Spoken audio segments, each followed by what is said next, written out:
Hello student, welcome to my channel study mantra tricks. और आज हम यहाँ पे बात करने वाले हैं कोशिका के बारे में। कोशिका हमारा जो मानव का विभिन्न अंग होता है, ठीक है, सबसे छोटी इकाई होती है कोशिका। अगर हम यहाँ पे देखते हैं तो अभी तक हमारे जो चैनल है उस पर कवर किया गया है, पहला दो टॉपिक कवर किया गया है। पहला है हमारा स्केलेटल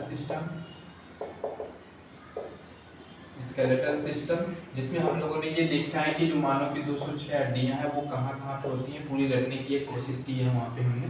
दूसरा हमने यहाँ पे कवर किया है डाइजेस्टिव सिस्टम, ठीक है, डाइजेशन सिस्टम ऑफ ह्यूमन, कहाँ से स्टार्ट होता है कैसे खत्म होता है। इस वाले का 2 पार्ट में है वीडियो, पार्ट 1 पार्ट 2 करके। तो इनका जो लिंक है वो हमारे इस वीडियो के डिस्क्रिप्शन में दिया गया है। तो आज हम यहाँ पे बात करने वाले हैं कोशिका के बारे में। तो कोशिका के बारे में हम सबसे पहले देखते हैं। तो उसके पहले हम 1 मिनट बायोलॉजी का थोड़ा सा देख लेते हैं कि बायोलॉजी टर्म कहाँ से आया और किसने कॉइन किया है इसको। तो अगर हम यहाँ पे बात करते हैं तो जो बायोलॉजी है, आप लोग ऐसे ही लिखिएगा अगर नोट्स बना रहे हैं तो बायोलॉजी इस 2 वर्ड से मिलकर बना होता है। पहला हो गया बायो, दूसरा हो गया लॉजी। बायो का मतलब हो गया यहाँ पे जीव और दूसरा हो गया लॉजी। लॉजी का मतलब होता है अध्ययन या फिर इंग्लिश में बोले तो स्टडी, ठीक है। यानी जो हमारी लिविंग थिंग्स हैं,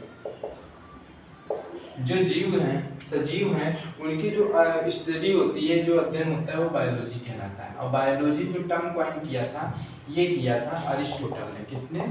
अरिस्टोटल ने किया था, ठीक है, जिसको हम अरस्तु के नाम से भी जानते हैं, ठीक।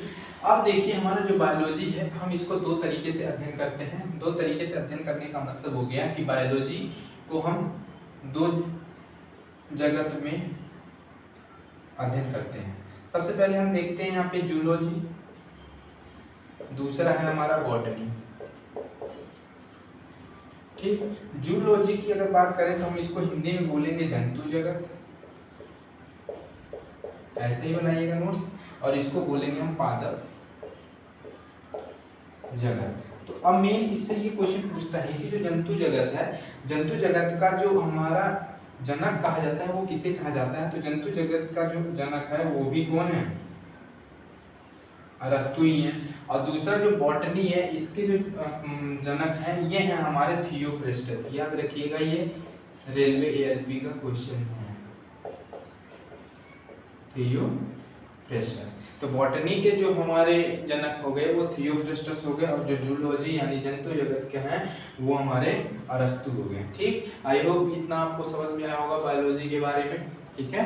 उसके बाद हम आज डिस्कस करने वाले हैं सेल, ठीक है। तो सेल के बारे में अगर हम बात करें तो सेल क्या होता है, व्हाट इज सेल। सेल की अगर हम बात करें तो देखिए जो हमारा चाहे जंतु जगत हो चाहे पादप जगत हो, ठीक है, बायोलॉजी का, वो सारा का सारा किसी ना किसी स्मॉलेस्ट सेल से मिलकर बना हुआ होता है, स्मॉलेस्ट सेल, ठीक है। अगर हमारा एक बच्चा भी पैदा होता है तो सबसे पहले एक सेल ही सेल के माध्यम से वो ग्रो करता है, जो भ्रूण की अवस्था में आता है पेट में, ठीक है। ऐसे ही हम प्लांट की बात करें तो एक प्लांट का भी एक सेल ही होता है, उसी सेल से ग्रो करके प्लांट इतना बड़ा होता है, ठीक है। तो हमारा सारा का सारा ग्रोथ का ही मैटर यहाँ पे चलेगा। तो सेल अगर हम देखें तो ये होता है सेल जो होता है ये स्मॉलेस्ट यूनिट ऑफ लाइफ होता है, जीवन की सबसे छोटी इकाई होती है, ठीक है। जीवन की सबसे छोटी इकाई क्या होती है? सेल यानी कोशिका। जीवन की सबसे छोटी इकाई हो गई कोशिका, ठीक है। तो जीवन की सबसे छोटी इकाई कोशिका हो गई, तो इसका मतलब ये नहीं समझिएगा कि जो ह्यूमन है उसमें सबसे छोटा पार्ट जो हो गया वो कोशिका होता है, नहीं, ये गलत है, क्योंकि कोशिका के अंदर भी कई सारे पार्ट पाए जाते हैं, ठीक है। अब यहाँ हम देखते हैं कोशिका के बारे में। तो सबसे प्रथम हम देखते हैं तो कोशिका का जो अध्ययन है, सबसे पहले इसकी जो स्टडी है वो क्या कहलाती है? वो कहलाती है साइटोलॉजी, ठीक। स्टडी को हिंदी में अगर बात करेंगे तो ये बोलेंगे अध्ययन। इसका अध्ययन क्या कहलाता है? साइटोलॉजी या फिर कोशिका विज्ञान, ठीक। पहला क्वेश्चन आपसे कोशिका से ये पूछेगा। दूसरा इंपॉर्टेंट पॉइंट ये पूछेगा कि कोशिका की सबसे पहले स्टडी किसने की थी। तो स्टडी करने की बात करें तो 1665 AD की बात करें या ईस्वी की बात करें, इसमें हमारे एक साइंटिस्ट थे जिनका नाम था रॉबर्ट हुक, ठीक, इनका क्या नाम था? Robert Hooke. तो रॉबर्ट हुक ने 1662 ईस्वी में पेड़ की छाल पे, किस पे? पेड़ की छाल यानी bark of tree, bark of tree पे जो कोशिका थी उसका अध्ययन किया और उसे ही नाम दिया क्या? कि वो एक सेल है। कौन सी सेल है? Dead cell. ठीक है, डेड सेल यानी मृत कोशिका है। ठीक, मृत कोशिका। आपको इतना समझ में आया कि 1665 ईस्वी में रॉबर्ट नामक वैज्ञानिक थे, जो साइंटिस्ट थे, उन्होंने पेड़ की छाल यानी बार्क ऑफ ट्री पे डेड सेल की डिस्कवरी की थी। ठीक है, उसके बाद नेक्स्ट क्वेश्चन आपसे ये पूछा जाता है कि अब रॉबर्ट हुक ने किसकी डेड सेल की डिस्कवरी करी यहाँ पे? ठीक, अब रॉबर्ट सेल ने ही एक वर्ड कॉइन किया था जिसका नाम था सेला। ठीक, लैटिन वर्ड है सेला, जिसका मतलब यहाँ पे निकाला जाता था कोशिका, है ना। तो जब इन्होंने टर्म कॉइन किया तो स्टडी यानी फादर ऑफ साइटोलॉजी हम किसको बोलेंगे? तो जो हमारे फादर ऑफ साइटोलॉजी एक क्वेश्चन इनसे पूछेगा तो ये पूछेगा कि फादर ऑफ साइटोलॉजी या कोशिका अध्ययन का जनक कौन है? तो आपको क्या बताना है? Robert Hooke. रॉबर्ट हुक से इतना क्वेश्चन आपसे पूछेगा। ठीक, नेक्स्ट पॉइंट हम यहाँ पे कोशिका में बात करेंगे। तो कोशिका में हम बात करते हैं अब की हमारी जो डेड सेल है वो डिस्कवर हो गई, तो कोई लिविंग सेल भी डिस्कवर किया हुआ है। ठीक है, तो यहाँ पे हम देखते हैं कि लिविंग सेल किसने डिस्कवर किया। तो लिविंग सेल की अगर हम बात करते हैं तो लिविंग सेल में देखिएगा, लिविंग सेल का नेक्स्ट पॉइंट यहाँ पे देखिएगा। ठीक, लिविंग सेल की अगर हम बात करें तो यहाँ पे देखिएगा सब दूसरे वैज्ञानिक आए हमारे 1674 ईस्वी में, एडी में।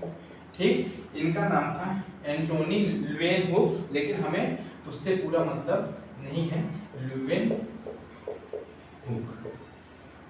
ठीक, ये वैज्ञानिक है 1674 ईस्वी में और इन्होंने एक लिविंग सेल की खोज की। लिविंग सेल यानी जीवित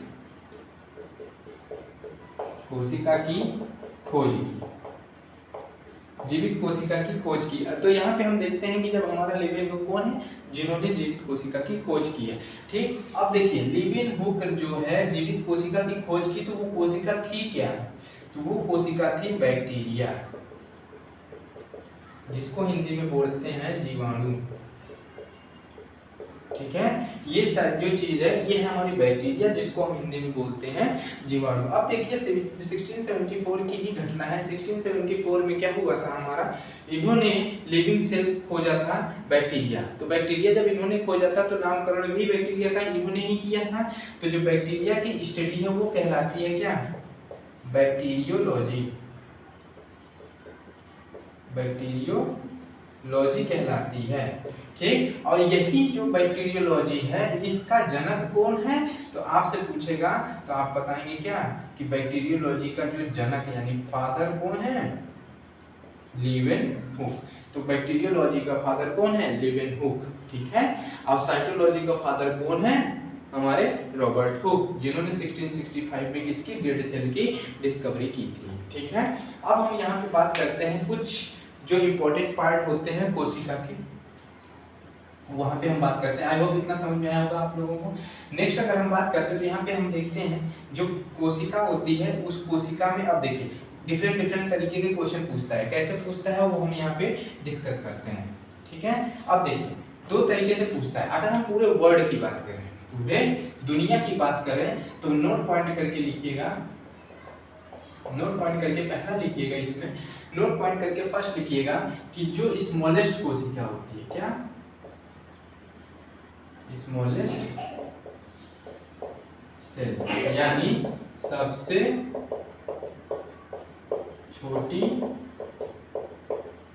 कोशिका। सबसे छोटी कोशिका की अगर हम बात करते हैं तो यहाँ पे आपका हो जाएगा कौन सा? माइकोप्लाज्म। ठीक, कौन सी हो जाएगी? माइकोप्लाज्म। और पूरे ही वर्ड में दूसरा पॉइंट बात करें, लार्जेस्ट सेल कौन सा हो जाएगा? लार्जेस्ट सेल का मतलब हो गया सबसे बड़ी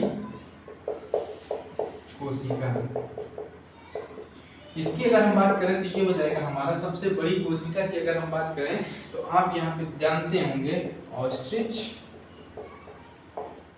एग, जिसको हम किस नाम से और जानते हैं हिंदी में, शुतुरमुर्ग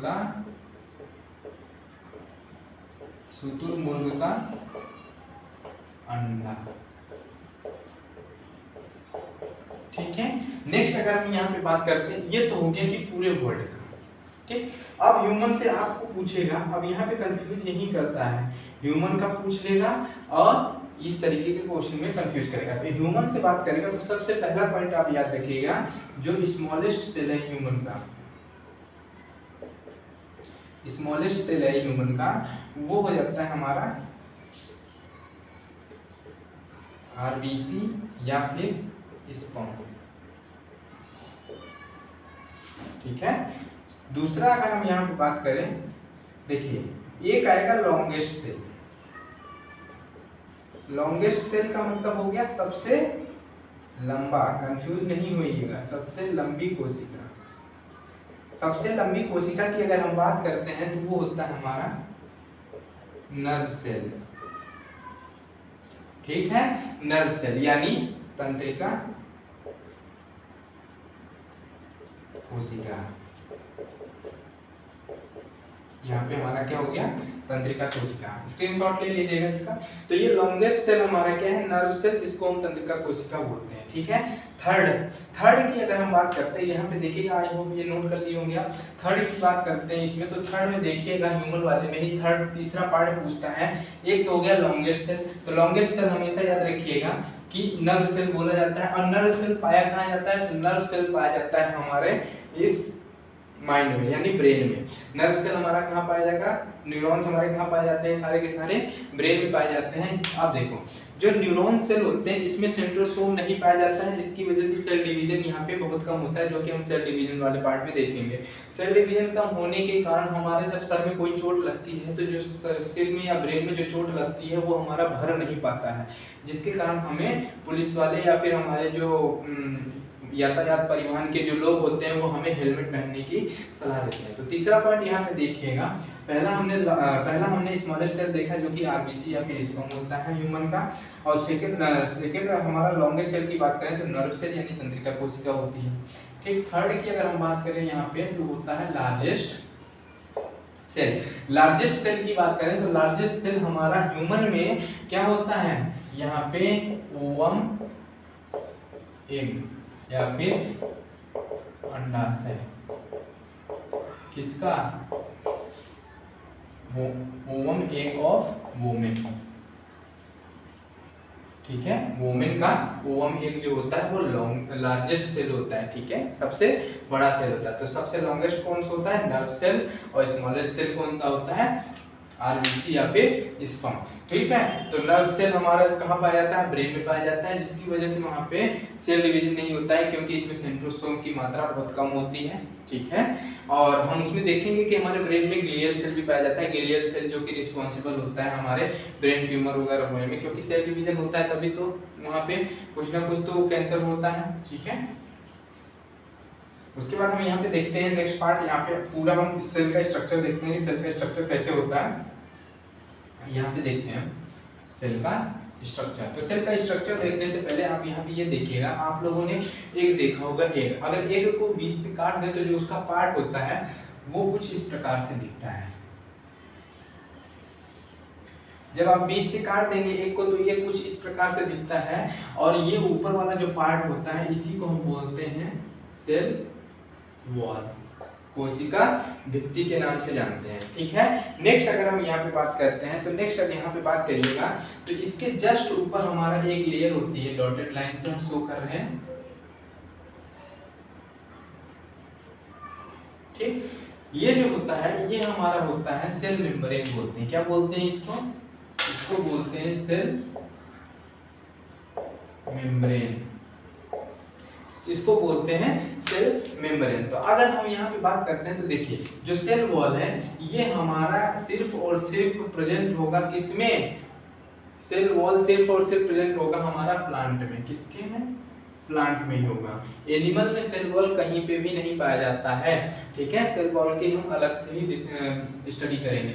सेल मेम्ब्रेन की बात करते हैं, तो सेल मेम्ब्रेन की बात करिएगा तो ये एनिमल और प्लांट दोनों में पाया जाता है, ठीक है। उसके बाद हम यहाँ पे बात करते हैं इसके स्ट्रक्चर का। देखिए सेल वॉल क्या काम हो गया कि हमारे जो घर की दीवारें हो गई क्या काम करती हैं, आंतरिक जो चीजें हैं उनको सुरक्षा देती हैं, ठीक। तो सेल वॉल उसी तरीके से काम करता है कि जो हमारे प्लांट के जो सेल हो गया वो बाहरी चीजों से सुरक्षा करेगा कि अंदर जो है उसके वो खराब ना हो, अंदर जो भी है उसके वो खराब ना हो। और इसी तरीके से जो हमारा सेल मेम्ब्रेन होता है ये क्या काम करेगा, ये छानने का काम करेगा। छानने का मतलब मेम्ब्रेन मतलब क्या हो गया, झिल्ली, इसको झिल्ली बोलते हैं, झिल्ली टाइप का होता है। जैसे आप सब्जी मंडी जाते हैं तो सब्जी लेने जाते हैं तो उसमें हम सब्जी मंडी वाले से क्या बोलते हैं, झिल्ली। उसी के अंदर सेल वॉल डाल दो, उसी के अंदर आलू गाजर प्याज डाल देते हो तो वो होता है ना, तो वो उसको प्रोटेक्ट कर रखता है। तो उसके अंदर क्या होता है कि जो बाहर के बैक्टीरिया वायरस होते हैं वो उसको क्रॉस नहीं कर पाते हैं। तो इसी तरीके से इसका भी एक तरीके से झिल्ली होता है। कोशिका झिल्ली हिंदी में बोलते हैं और सेल वॉल को कोशिका भित्ति बोलते हैं, ठीक है। बाकी हम आगे देखते हैं इसको कैसे अलग अलग जब स्टडी करेंगे तब देखते हैं, ठीक। उसके बाद हम जब अंडे को काटते हैं तो अंडे को काटने के बाद ये लेयर दिखेगा और प्लस बीच में एक इस तरीके का गोला सा येलो कलर का दिखता है, ठीक है। ये जो येलो कलर होता है एक्चुअल में कुछ नहीं होता है, ये हमारा न्यूक्लियस होता है,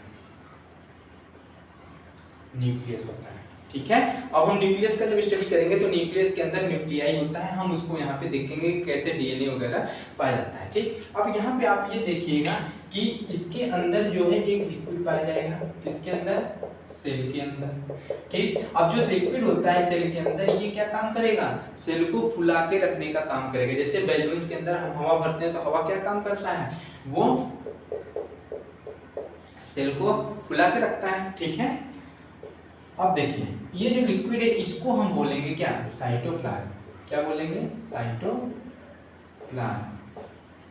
ठीक। साइटोप्लाज्म इसको बोलेंगे, क्या बोलेंगे, साइटोप्लाज्म या फिर कोशिका द्रव्य हिंदी में। साइटोप्लाज्म को हिंदी में क्या बोलते हैं, कोशिका द्रव्य। उसके बाद हम यहाँ पे देखते हैं न्यूक्लियस के अंदर भी कुछ लिक्विड भरा हुआ होता है, ठीक। तो जो इसके अंदर भरा होता है इसको हम बोलते हैं क्या, न्यूक्लियोप्लाज्म।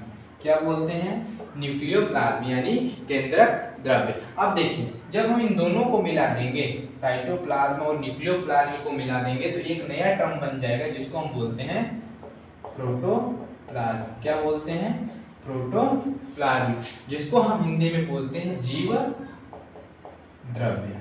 अब देखिए क्वेश्चन हमारा यहीं पे कंफ्यूज करेगा। हमने कोशिका को क्या बताया था, कोई कोशिका जो होती है, जो सेल होती है, smallest part of living things होती है ना। जितने भी हमारे जीवित जीव हैं सबका स्मॉलेस्ट सबसे छोटी यूनिट जो होती है वो कोशिका होती है। अब आपसे ये पूछेगा कि हमारी जो ह्यूमन या लाइफ होती है, लिविंग्स होते हैं या लिविंग थिंग्स होते हैं, उनकी जो फिजिकल यूनिट होती है, फिजिकल यूनिट, ठीक, क्या होती है, प्रोटोप्लाज्म। फिजिकल यूनिट यानी भौतिक इकाई अगर पूछेगा तो प्रोटोप्लाज्म, और सेल के लिए पूछेगा तो क्या बोलेंगे आप, बेसिक यूनिट ऑफ लाइफ, ठीक, बेसिक यूनिट ऑफ लाइफ, ठीक है। सेल और प्रोटोप्लाज्म ये क्वेश्चन पूछता है, इसको आप कंफ्यूज नहीं होइएगा, ठीक। उसके बाद इसमें हम यहाँ पे देखते हैं सबसे पहले एक पाया जाएगा क्या, माइटोकॉन्ड्रिया पाया जाएगा, ठीक, माइटोकॉन्ड्रिया पाया जाएगा, ठीक। अब माइटोकॉन्ड्रिया क्या होता है, माइटोकॉन्ड्रिया में हमारा क्या होता है, इसको हम माइटोकॉन्ड्रिया की अगर बात करते हैं, माइटोकॉन्ड्रिया को रेस्पिरेशन ऑफ द सेल भी बोलते हैं। रेस्पिरेशन का मतलब हो गया कि इस तरीके से जो श्वसन की क्रिया होती है सेल के अंदर वो माइटोकॉन्ड्रिया के अंदर ही होती है, और उसी श्वसन की क्रिया के आधार पर इसमें क्रेब्स चक्र चलता है, जिसके फलस्वरूप हमें क्या मिलता है, एटीपी मिलता है, एडिनो ट्राइफॉस्फेट मिलता है, एटीपी मिलता है, और वही एटीपी हमारा जो होता है क्या काम करता है, इसको एनर्जी प्रोवाइड कराता है, ठीक है, किसको, सेल को, ठीक। तो अब देखो एनर्जी कहाँ बनता है, माइटोकॉन्ड्रिया में, ठीक है। अब माइटोकॉन्ड्रिया क्या काम करेगा, जब एनर्जी बनाएगा तो मतलब पावर स्टोर भी करेगा, तो जब स्टोर करेगा तो माइटोकॉन्ड्रिया का एक और नाम होता है जिसे हम किस नाम से जानते हैं, powerhouse of the cell के नाम से जानते हैं। अभी इसको समझिएगा, डिटेल हम आगे बताएंगे, ठीक। तो माइटोकॉन्ड्रिया को हम powerhouse of the cell के नाम से जानते हैं, ठीक। आई होप इतना समझ में आ गया होगा। नेक्स्ट अगर हम यहाँ पे बात करते हैं तो यहाँ पे देखिएगा कुछ इस तरीके से हमारा डॉटेड होता है, ठीक, जिसको हम क्या बोलते हैं, राइबोसोम बोलते हैं। क्या बोलते हैं, राइबोसोम बोलते हैं। राइबोसोम का क्या काम होता है, अब देखिए राइबोसोम का काम होता है प्रोटीन का सिंथेसिस करना या फिर प्रोटीन का फॉर्मेशन करना। तो फैक्ट्री ऑफ प्रोटीन हम किसको बोलेंगे, राइबोसोम को बोलेंगे। Powerhouse of the cell किसको बोलेंगे, माइटोकॉन्ड्रिया को बोलेंगे। नेक्स्ट यहाँ पे हम बात करते हैं, तो यहाँ पे देखिएगा एक यहाँ पे, ठीक, इस तरीके से गोल्गी बॉडी होगी। कौन सी बॉडी, गोल्गी बॉडी या फिर गोल्गी अपरेटस बोलते हैं। अब देखिए पावर, माइटोकॉन्ड्रिया के पास क्या है, पावर है। अब पावर की जरूरत पड़ी न्यूक्लियस को, मान लीजिए, तो अब न्यूक्लियस जो है इसको मैसेज भेजेगा किसको, गोल्गी बॉडी को, कि भाई मुझे किसकी जरूरत है, पावर की जरूरत है। तो अब ये क्या काम करेगा, आएगा माइटोकॉन्ड्रिया के पास और जस्ट एज अ फ्रेंड पूछेगा कि भाई हमारे न्यूक्लियस जो है वो परेशानी है और उनको किस चीज की जरूरत है, पावर की जरूरत है। तो वो क्या काम करेगा, वो पावर का सप्लाई इसको देगा। तो आप समझ सकते हैं कि गोल्गी बॉडी क्या काम करेगा, जो भी हमारा पावर हो गया या फिर प्रोटीन हो गया या फिर जो कुछ भी रिक्वायरमेंट होगा सेल के बाकी जो पार्ट्स हैं, ठीक है, वो सारा का सारा ये प्रोवाइड कराता है किसको, पूरे सेल को। तो संवहन ऊतक के नाम से भी हम कह सकते हैं कि जो संवहन का काम करता है पूरे सेल में, वो गोल्गी बॉडी का काम करता है, ठीक है, समझ में आया ये, ठीक। उसके बाद यहाँ पे हम बात करते हैं, तो यहाँ पे देखिएगा एक होता है वैक्यूल, क्या इस तरीके का होता है, क्या, वैक्यूल। वैक्यूल को हम हिंदी में रसधानी भी बोलते हैं। अब इसमें देखिएगा जो रसधानी होती है, वैक्यूल होती है, ये क्या काम करता है, ये कुछ काम नहीं करता है, एक तरीके से इतना ही देखिएगा, ये पानी को स्टोर करके रखता है। मतलब जैसे हम पानी पीते हैं और पानी जो होता है एब्जॉर्ब होने के बाद कहाँ जाता है, वो सेल के अंदर जो वैक्यूल्स होते हैं उसमें स्टोर हो जाते हैं। अब देखिए जब हमारा यहाँ पे पानी की कमी होगी, वैक्यूल के अंदर पानी कम होने लगता है, तो हमारा जो गला होता है वो सूखने लगता है। जब गला हमारा सूखने लगता है तो गला क्या काम करेगा, अब जब ये सूखेगा तो सूखने के बाद क्या काम करेगा, डिहाइड्रेशन की प्रक्रिया हमारे शरीर में स्टार्ट हो जाती है। तो जब डिहाइड्रेशन होता है तो हम लोग क्या पीते हैं, ग्लूकोज वगैरह या फिर पानी ज़्यादा पीने लगते हैं, तो फिर पानी इसमें फिल हो जाता है, तो फिर डिहाइड्रेशन की जो क्रिया होती है वो समाप्त हो जाती है। यहाँ तक आप लोगों को बिल्कुल समझ आ गया होगा, ठीक है। उसके बाद यहाँ पे एक पार्ट उठता है जिसको हम बोलते हैं लाइसोसोम, ठीक। लाइसोसोम की अगर हम बात करते हैं यहाँ पे, तो लाइसोसोम की अगर हम बात करते हैं तो लाइसोसोम एक बहुत ही ज्यादा यहाँ पे इंपॉर्टेंट प्ले रोल करता है। आप यहाँ पे देखिएगा कि लाइसोसोम जो है ये डायरेक्ट इंडिकेट करता है, न्यूक्लियस के साथ कांटेक्ट करता है कि अगर न्यूक्लियस ऐसे बोलेगा कि भाई न्यूक्लियस अगर बताना कि कोई भी पार्ट अगर सिस्टम का कार्य ना कर रहा हो तो मुझे बताना, ठीक। अब ये क्या काम करेगा, न्यूक्लियस जो है इसको बताएगा कि गोल्गी बॉडी अपना काम नहीं कर रहा है, तो ये क्या काम करेगा, इसके अंदर जो एंजाइम पाया जाता है, गाढ़ा तरल पदार्थ पाया जाता है, वो क्या काम करेगा, इसके ऊपर जाके छिड़क देगा। तो अब ये क्या काम हो गया, ये मर जाएगा, ठीक है, ठीक, ये मर जाएगा। अब न्यूक्लियस से ही क्यों ये करेगा, क्योंकि न्यूक्लियस जो होता है ये हमारा जो जितने भी पार्ट हो गए ना, चाहे वो लाइसोसोम हो गया, चाहे माइटोकॉन्ड्रिया हो गया, चाहे राइबोसोम हो जाए, चाहे हमारा गोल्गी बॉडी हो जाए, इन सब पे कंट्रोल करके रखता है। कंट्रोल करके रखता है क्या मतलब, इनको कंट्रोल करता है कि कब इनको क्या करना है, ठीक है। तो जब हमारा जैसे ब्रेन हो गया, अब ब्रेन हमारा डाइजेशन कंट्रोल कर रहा है, हमारी जो आईज पलक झपकती है इसको भी कंट्रोल कर रहा है, हम जो बोल रहे हैं उसको भी कंट्रोल कर रहा है, ठीक है। तो ब्रेन करते हैं, ब्रेन कर रहा है ना ये सब। तो इसी तरीके से न्यूक्लियस को हम क्या बोलेंगे यहाँ पे, ब्रेन ऑफ सेल के नाम से भी जानते हैं।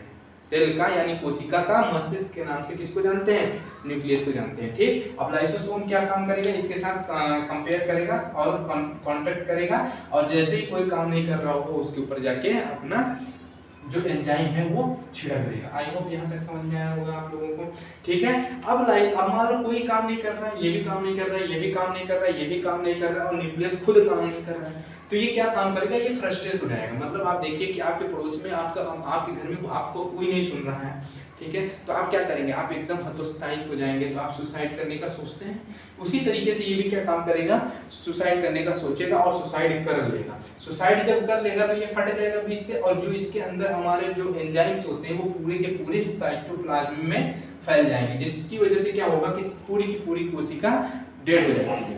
इतना समझ में आया। तो लाइसोसोम को हम क्या बोलते हैं, इसका उपनाम क्या हो गया, सुसाइडल बैग के नाम से जानते हैं। किसको, लाइसोसोम को हम सुसाइडल बैग के नाम से जानते हैं। आई होप इतना समझ में आया होगा। अब हम यहाँ पे नेक्स्ट देखेंगे, नेक्स्ट पार्ट इसका यहाँ पे देखेंगे। ठीक, ये है हमारा एक लास्ट पार्ट है जिसको हम ER रेटिकुलम बोलते हैं।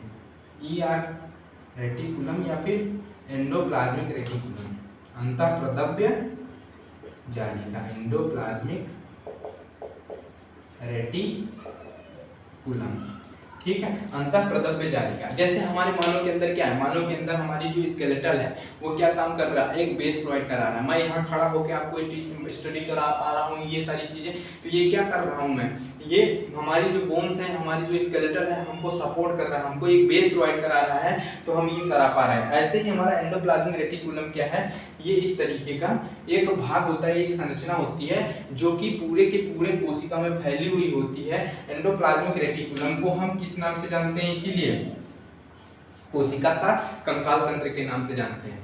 ठीक है, इसको हम आगे देखते हैं। इसको पूरे का जो पार्ट है, इस पूरे पार्ट को हम अलग अलग हम जब स्टडी करेंगे तो आपको अच्छे से समझ में आएगा। आप यहाँ पे देखिएगा कि किसको क्या बोलते हैं, एक क्विक रिवीजन करते हैं। जो हमारा माइटोकॉन्ड्रिया होगा उसको powerhouse of the cell के नाम से जानते हैं। जो गोल्गी बॉडी हो गया इसको हम ट्रांसफर टिश्यू के नाम से या फिर संवाहक के नाम से जानते हैं। जो सेल हो गया, जो सेल के अंदर न्यूक्लियस पाया जाता है, इसको हम ब्रेन ऑफ सेल के नाम से जानते हैं। नेक्स्ट अगर हम यहाँ पे बात करते हैं एंडोप्लाज्मिक रेटिकुलम की बात करें तो इसको हम स्केलेटल ऑफ सेल के नाम से जानते हैं, यानी कोशिका का कंकाल तंत्र के नाम से जानते हैं। और लाइसोसोम को हम यहाँ पे सुसाइडल बैग के नाम से भी जानते हैं। उसके बाद हम यहाँ पे देखते हैं जो सेल होता है वो basic unit of the life होता है, और जो हमारा प्रोटोप्लाज्म होता है इसको फिजिकल यूनिट ऑफ लाइफ बोलते हैं। तो दोनों में आप कंफ्यूज नहीं होइएगा, ठीक है। दोनों में आप कंफ्यूज नहीं होइएगा, बंद करो, ठीक है। यहाँ पे क्या है, कंफ्यूज नहीं होइएगा।